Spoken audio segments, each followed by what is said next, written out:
I'm Peggy Scott Laborde, and welcome to Steppin Out, spotlighting the New Orleans area's arts and entertainment scene. Seated at our table tonight, John Kemp, art columnist for Louisiana Life magazine. Hey, John, Hey, good Peg. to have you back. Good to be here. Hello. Poppy Tooker with an exclamation point, host of the WWNO radio program Louisiana Eats. Good Hi. to see you. Hi, Peg. Hi. Pianist, composer Armand St. Martin back here to perform for us a little while later. And Mardi Gras mode. Good to see you, sir. Here it comes. Yeah, absolutely. And Steppin Out theater critic Alan Smason, who is also editor of the Crescent City Jewish News. Hello, Hey. sir. And on our set tonight, once again, we are clearly in the carnival mode. And we want to thank Nan Dupuy and Michelle Mignard of RDS Concepts. We also are featuring the work of some local artists with their flowers, which we'll tell you about a little bit later. But first up, talk about king cake mode and Mardi Gras. There's a lot of things on our table in the set tonight, and all I can tell you is, have you noticed how in the last few years it seems like the competition is just on to see who can get over the top with the king cake? Okay, well, Kingfish Restaurant on Charter Street, they win. This year they win. Do you see this? Oh my goodness. This is a foie gras king cake. It is made with a duck fat brioche, foie gras cream filling, and the topping is saffron, purple beets, and arugula sugars. And it's incredible. I can't wait to eat it. Anyway, let me just tell you that it's only available at the restaurant.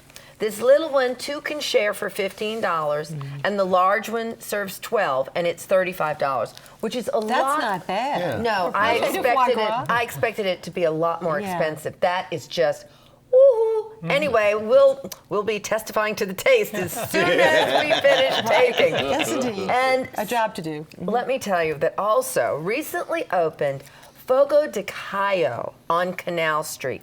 This is one of the first times, it's one of the first big major renovations on Canal Street. The JW Marriott completely changed their exterior as part of opening. This is where Don Shula's used to be a long time ago. And this is a new Argentinian steakhouse. It's new to New Orleans, but I think this is the 41st in the entire country. And I've had people who lived in Atlanta tell me how much they loved going there. It's really not bad, badly priced. I mean, it's $30, I think $2, and it's all you can eat meat, and so much more than just steak. Continuous service of meat.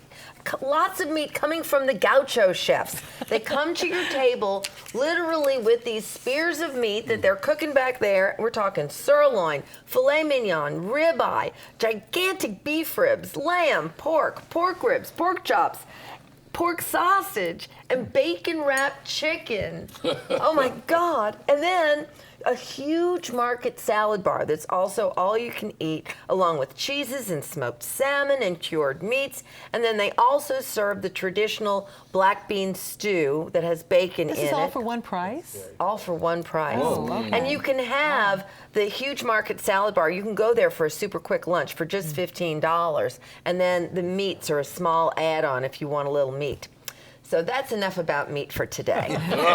Let's have some seafood now. And I am so thrilled to say my friend Louis Lips at the Crab Trap is back. Louis actually built a whole new restaurant, and it's fantastic. The downstairs is screened in, the upstairs is all open. It has an unbelievable view of the lake, which you didn't have at his other place. And instead of just boiled seafood and barbecued seafood, there's Louis. He is such a character. I love him. He also has some old friends that are sort of a partner with Jason and Jenny Borg. And Jason is a fry specialist. So now Louis' paper shell, soft shell crabs are available fried, along with gumbo and etouffee. And I'll tell you what, that was about the most killer bread pudding I have tasted in some time. So it's in Peavine, which is in Laplace. You just get off that first bridge and take a left, and I can't believe how close it really is, about 25 minutes from the city. Thursday through Sunday, 11 a.m. to 8 p.m. And then Bevy seafood. I never be an uptown girl, as I was. Now I'm a mid-city girl. I never, ever could seem to get out to Airline Drive in Metairie. But now their new location in mid-city right there at North Carrollton in Bienville is fantastic. And they sell their crabs by the pound instead of by the dozen. And you can dine in, which is great. It's actually a real full-service restaurant. They've got a bar and everything. They have the most clean, sorted crawfish. There's fresh fish and oysters for sale. They've got great poor boys. They got things like a messy swine, crispy pork belly, cochon de lait, ham, and bacon fat mayo. Okay? They have the soups of the moment. They've got platters. My God, it's delicious. I have, as a mid-city kind of gal, I have to say amen to all of this. And last week I was there, and I had a cochon de lait poor boy, which was really good. Yeah. And I'm a seafood girl, but that was terrific. Bacon fat mayonnaise. Yeah. So they're closed on Monday in Carrollton, Tuesday in Metairie. It's mostly lunch, but you can dine until 8 on Fridays and 6 on Saturdays. Poppy, thank you very much. Wow. And we turn to John. New Orleans Museum of Art with a brand new show. Yes, it's called Visions of Us, not U.S., but Us, American Art at NOMA. Actually, when I first got the press notice about this, I didn't think too much of it, just another show. But on a cold, rainy day, I stopped in, and really, it's an extraordinary show, and for various reasons. But first of all, the Visions of Us, we talk about the evolution of American art from colonial times to the present, and this takes it all the way through. But and there's many layers in this show. The first of which is the collection. The whole show is based on the museum's collections. All of these paintings, art objects come out of the museum's collection. And I've gone there all of my life, and I had no idea the depth of the museum's general collection. Well, some of the most important names in American art would Duran, Innes, Wilson Peale, Cassatt, Stewart, Pollock. Cassatt? All the way to Sargent, Stieglitz, O'Keeffe, all of these in the museum's collection. And they do an excellent job on this. Another important aspect of the show is that it shows the evolution of American art, going back to portraiture, showing the DNA, the puritanical DNA in American portraiture in the 18th century, into the 19th century, talking about the rise of landscape painting in Louisiana, moving into the more impressions coming in from Europe, the Impressionist, the Modernist movement coming in the 20th century, all the way to Jackson Pollock and the pop art at the end of that. So it's got this educational aspect to it all the way through. Thirdly, it's really the first show that I've seen that has this survey of American art, but also includes Southern art, and in particular, New Orleans art. We've seen shows about New Orleans art from colonial times to the present. We've seen American art from colonial times to the present. But what they've done this show was to take some of the paintings from the museum's collections, like Boisseau, Clegg, Mika, Drysdale, and work that into this historical timeline of when it was developed to put this art in sort of a historical context as what these artists were doing in New Orleans and Louisiana at the same time other American artists were doing what they were doing. And very important for that aspect. And fourthly, this is a pretty good show. But fourthly, Really? a few years ago I took several hundred Louisiana teachers to Washington, D.C., American Museum of Art, to show them how you can use American art to teach American history by going through the museum, showing us various things. Well, this show is excellent for that. You can do the same thing here because in going through this show, you can show young students, the teacher can show young students, how Americans dressed, how they reflected their prosperity. And you get into the Hudson River School of landscape painting, how these artists were showing rural America, this untamed rural America, this Garden of Eden in the West and beyond the cities and everything else, and great propaganda for bringing immigrants in from Europe to the United States at the time. It goes all the way into the 20th century, showing with ash can art. Once the Industrial Revolution, people crowding into the cities, choke cities, slums, shows all of that. Wonderful. All the way into the World War II angst of Pollock and going on to pop art after that. The only thing I saw missing in the whole period was the regionalist period, this Depression era art that we're so familiar with. John McCready, that whole Thomas Hart Benton. I guess you have to go to the Ogden for that. You go to the Ogden for that. Okay. But that's when America once again was looking inward because of the Great Depression. So that was a little piece missing, but it's an excellent show. I really highly make it see it. John, it's sort of a reminder of the strength, really, of the bench of NOMA. Also, though, when you said Cassatt, it reminded me, though, when then then the new director of NOMA, John Bullard, came. He had written a book, America Side, and he thought it was very important to start collecting photography. And so there you are. That's Thank you, John Bullard, That's right. on many That's counts. absolutely right. No, it's a good show, and what I really like the fact that they give the historical narrative, this encyclopedic look, but also bring work in Louisiana artists too. So you know what, because we've seen this work. Now, how does that fit into the overall picture and scheme? Thank you, John. You're Great. welcome. You're welcome. And you know, New Orleans Magazine quiz queen Julia Street has a question for us. Last time, Vincent Hart, I love Julia, named the commander of the British forces in New Orleans during the Battle of New Orleans, and told us where the treaty that ended the war was signed, Pakenham and Ghent, Belgium. Now tonight's question. Their monarchs are known as King Sargon and the Dictator. Name the crews. Email your answers to steppinout@wyes.org. Our prizes: a year subscription to Louisiana Life magazine. The book, New Orleans Mardi Gras Moments, full of great photos by Judy Petoni, and I had a little something to do with it too. So there you go. And me, a little content there. And we also have an apron is worn by WYES staffer Kevin Giblin with the message, Claw and Order. From our friends at wearablevegetables.com. You can visit WYES.org for our online calendar to see our lineup of events, and you can link to our WYES YouTube channel to view our program on our homepage. And now Armand. Armand, you're in the Mardi Gras mode, and you want to make it a national holiday. Absolutely. Patty Lee, my wife, and I were traveling through the long back roads of southern Louisiana back in 1985 when we discovered an old manuscript. And in that manuscript, I discovered that there's a loophole in the Louisiana Purchase. What? That's right. And I wanted to reclaim all lands drained by the Mississippi for the French people of Louisiana. And even though we've had a little difficulty in that, I thought, well, I compromise and make Mardi Gras a national holiday. And believe me, when we first started pitching Mardi Gras to people outside of New Orleans, we'd offer them, you could not throw beads to them, for instance. It would like hit them and fall down because they did not. Now you go around the country and you do that, people know about that interaction. Mardi Gras is Well, you can be one of the ambassadors. Holiday. And I know you've got lots of CDs, and we've got some photos of your recent activities. I know Absolutely. you're always on the go. You played for former President Bush recently? Just about a month ago. Yeah, it was a private party, a fundraiser, and I got called on Saturday to play on Monday. And it was a lovely party, and I had to do this. The piano is ready. All these guns came out. What are some of your, around this time, obviously, you take requests in terms of, what are some of the traditional New Orleans Mardi Gras songs that you like to play? Well, Professor Longhair stuff, down to the Mardi Gras and Big Chief and Mardi Gras Mambo. And we're going to show some photos of you being busy with Deacon John, huh? Oh, absolutely. He's the greatest entertainer in New Orleans. He's my hero. But some of your songs you like?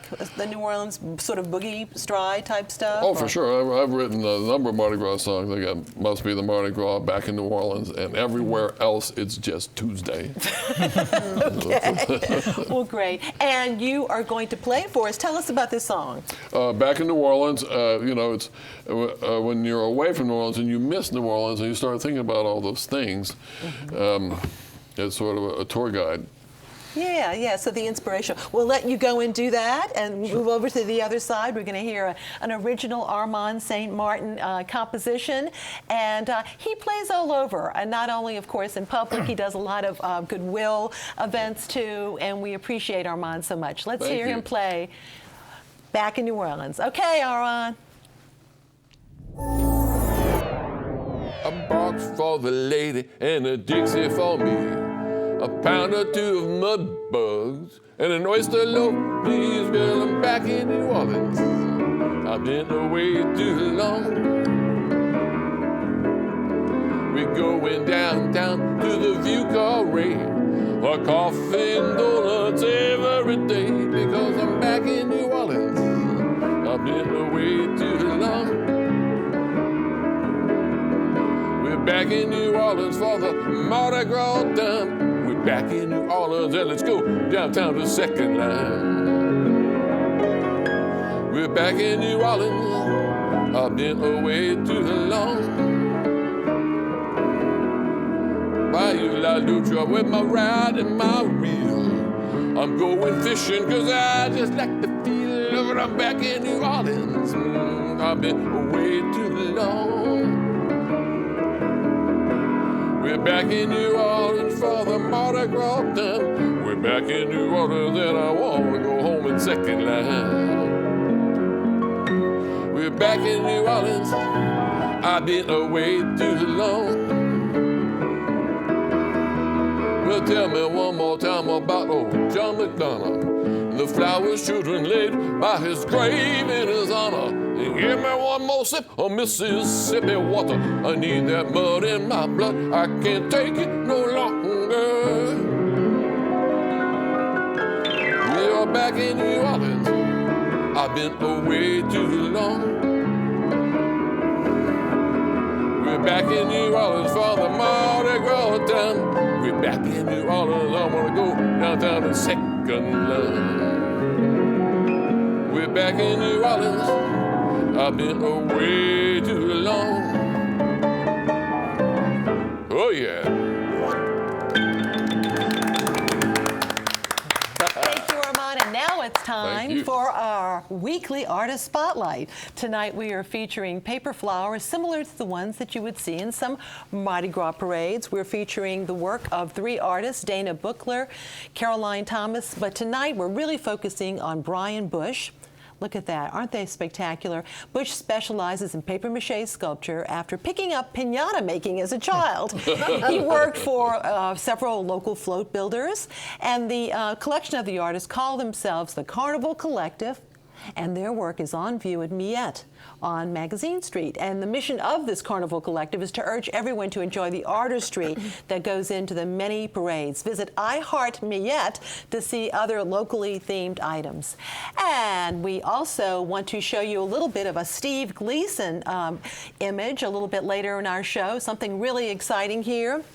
And this is for the foundation, and to support this, Michael Hunt is very much a part of that. We'll tell you a little bit about that. There you go, the framed original works by Steve Gleason and Michael Hunt, benefiting the Gleason Initiative Foundation. There's a limited number of those. It's incredible. I know we've seen video of this. He actually creates this through his wheelchair. Such a wonderful man and working so hard to help fight ALS, and he's a great guy.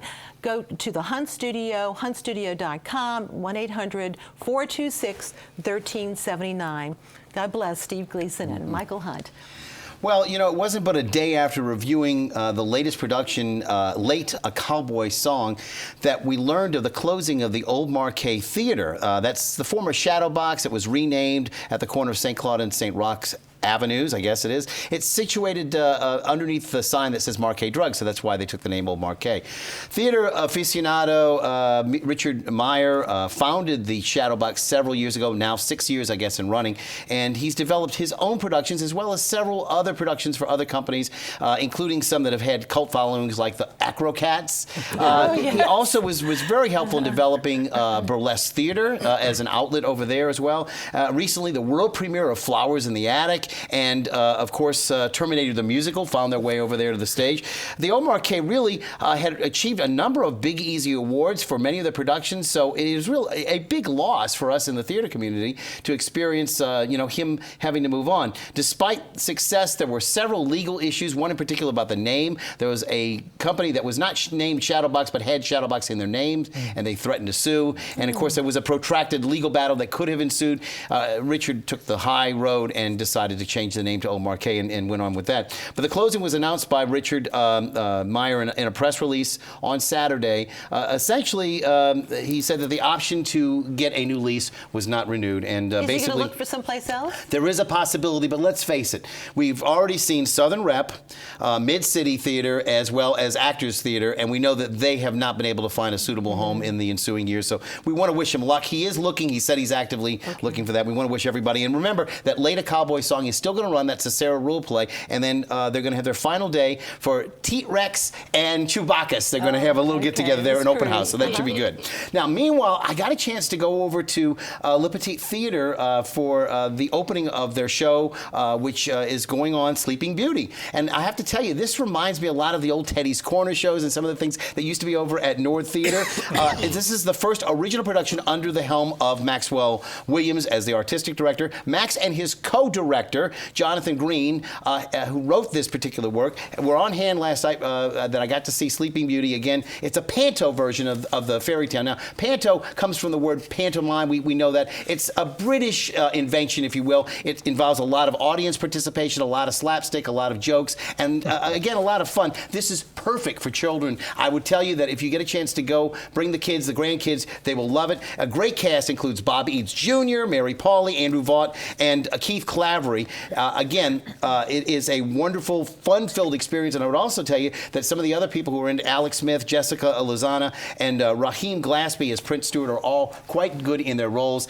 Sleeping Beauty, the fairy tale done in panto version at Le Petit Theater, and tickets are available now through the 4th of February. I think they're going to actually have it come back after Carnival. So, so I think it's through January the 24th and then the 14th of February. I should correct myself.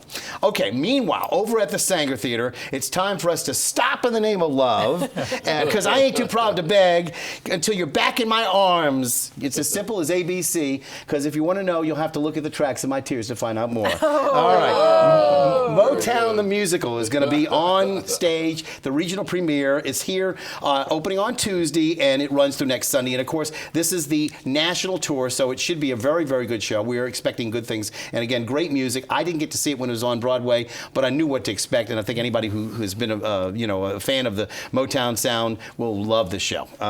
Just make it on over there. The Sanger is going to be a good place to see it, and I hope that they'll have some audience participation. They're actually going to do a show for the kids that's going to be all the performers at a school, and we'll talk about that maybe next week if I get a chance to get some pictures.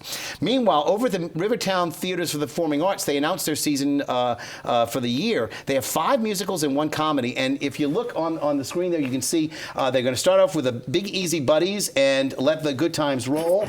They have, believe it or not, one of my favorite musicals, 1776, is going to be there, directed by A.J. Allegra from the NOLA Project. Then Billy Elliot, the musical, we'll see him as well. 39 Steps, Alfred Hitchcock, Bye Bye Birdie, of course, the wonderful show that'll allow some of the kids to perform, and The Little Mermaid will be their summer season event. I have to tell you, they're offering 5 opportunities to see any one of those 5. Because Billy Elliot does have some very adult language and some adult situations, they suggest very strongly that if you have a problem with that, to take the summer option for The Little Mermaid. So that's going to be going on, again, the Bye Bye Birdie, Billy Elliot, and then the Let the Good Times Roll has Rich Arnold, Mark Fushi, Mike Taravella, and Frank Van Hoven. Really wonderful, the Big Easy Buddies. They have performed here on Steppin Out, and maybe they'll be back again. There was a big crowd pleaser.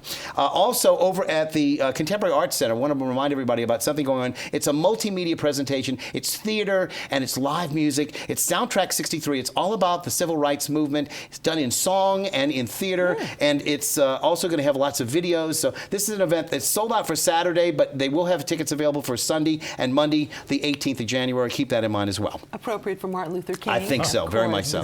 Thank you very much. Right. Now time for our picks. John. Okay, I'll have 2 of them tonight. One is the New Orleans Photo Alliance annual Current Show. Features 13 artists, photographers from across the country, and it's at the Ogden Museum of Southern Art, not at the Photo Alliance. Second one is called Exchange, where we have 8 German artists coming in from Berlin and Leipzig and showing here at the Jonathan Ferrara Gallery.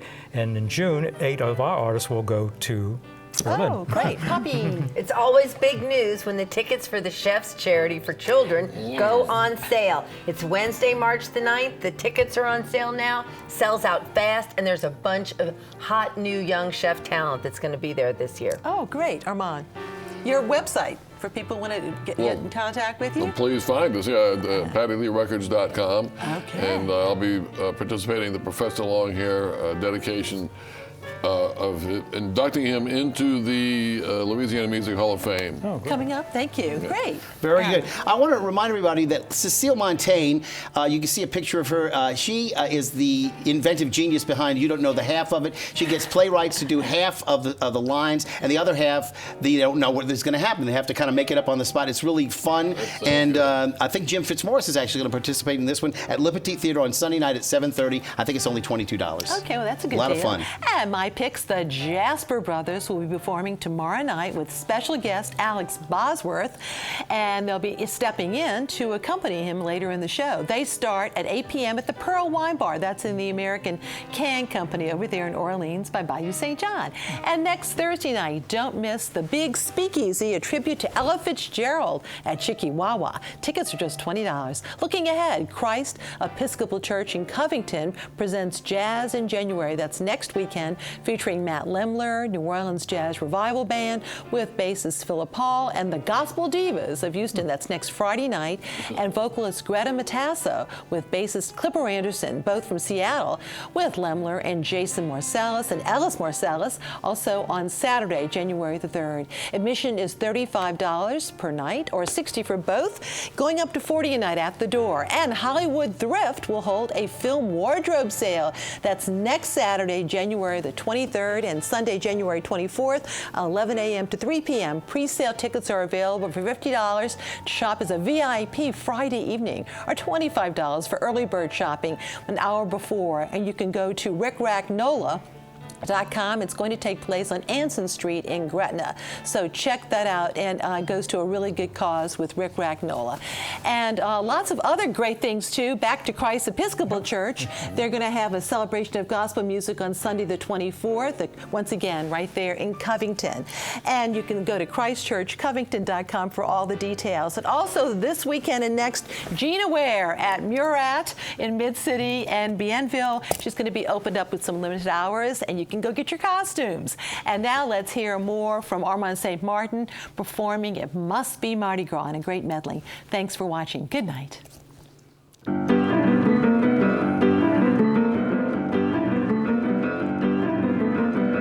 Pretty lady in a fancy gown on the streets dancing with the clowns. This must be a party.